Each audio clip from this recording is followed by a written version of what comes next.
السلام عليكم ورحمة الله وبركاته. maanta muuqaalka waxaynu ugu martiyaa dalka Austria. muuqaalkan ayaana soo koobaya macluumaadka aad uga baahnayd Austria. waxaynu iska taagaynaa dhinacyada calanka, juqraafiga, dadka iyo taariikhda Austria.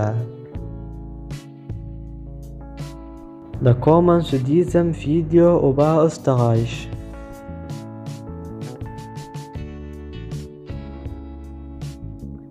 calanka Austria waa mid ka mid ah calaamada ugu cimriga dheer welina la isticmaalo, wuxuuna dib ugu laabanayaa qarniga 13aad xilligii boqortooyadii Bavaria taasoo xukumaysay Austria iyo Bavaria oo maanta ay state ka tirsan Jarmalka. calanka Austria wuxuu leeyahay 3 xariijimo, casaan labada cirif ah iyo cadaan dhexda. casaanku wuxuu u taagan yahay xoogga iyo geesinimada, halka cadaanku u taagan yahay nabadda iyo daacadnimada.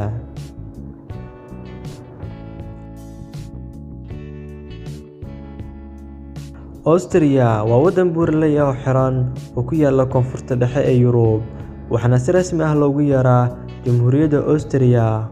wuxuuna xad la wadaagaa 8 dal oo kala ah Jamhuuriyadda Czech, Slovakia, Hungary, Slovenia, Italia, Switzerland, Liechtenstein iyo Germany.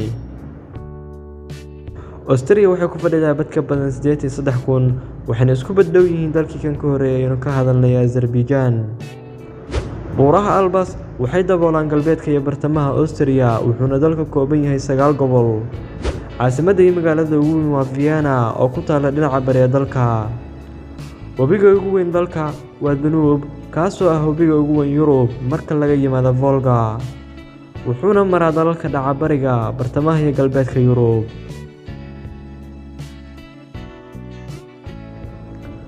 maanta dadka Austria waxay kor u dhaafayaan 8 milyan oo qof sida laga soo xigtay tirakoobyada dowladda. ku dhowaad $4 waxay raacaan dadku Roman Catholic iyagoo ka ah 57% dadweynaha dalka, halka muslimiinta sunniga u badan yihiin 8%. qiyaastii 25% ayaan xiriir la lahayn wax diin ah. dadka Yuhuuddu waa qiyaastii 10,000 oo qof. luqadda Jarmalku waa luqadda rasmi ah iyo afka hooyo ee Austria. ku dhowaad 98% dadka dalka ayaa ku hadla Bavarian oo ah lahjad Jarmal ah.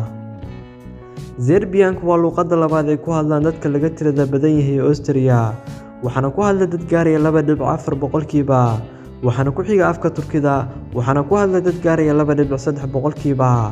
luqadaha kale sida Croatian, Hungarian iyo Slovenian-ka waxaa sidoo kale ku hadla kooxaha laga tirada badan yahay Austria.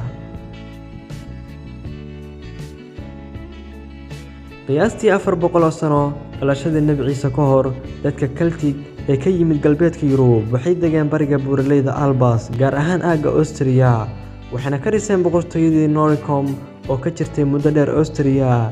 kadibna 200 sano dhalashada Nabi Ciise ka hor, aaggan waxaa qabsaday Roomaanka oo kala wareegay boqortooyadii Celtic ee Noricum. intii u dhaxaysay 976 ilaa 1246 miilaadiga waxa ay ahayd waqtiyadii boqortooyadii Bavaria oo ay ka arrimaysay aagga Austria. kadibna waxaa xigay boqortooyadii Habsburg oo ka arrimaysay Austria muddo ku siman 6 qarni, waxaana xarun u ahayd Vienna oo maanta caasimadda Austria. khilaafadii Cusmaaniyadda waxay go'doomisay Vienna oo ahayd caasimadii boqortooyadii Habsburg intii u dhaxaysay ololihii socday 1523 ilaa 1683, laakiin ololahaas jab weyn ayaa ka soo gaaray Turkida, waxayna dib uga soo laabteen Vienna.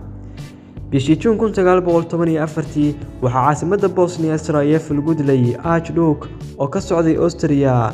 ku dhawaaqistii Austria dagaalka ka dhanka ah Serbia waxay calaamad u ahayd bilowgii dagaalkii koowaad adduunka. Emperor Franz Joseph waxa uu dhintay 1916 wuxuuna ahaa boqorkii ugu dambeeyay Habsburg. dhammaadkii dagaalkana 1918 ayaa jamhuuriyaddii ugu horeysay Austria la aasaasay, taasoo soo afjartay boqortooyadii Habsburg oo jirtay muddo ku siman 640 sano.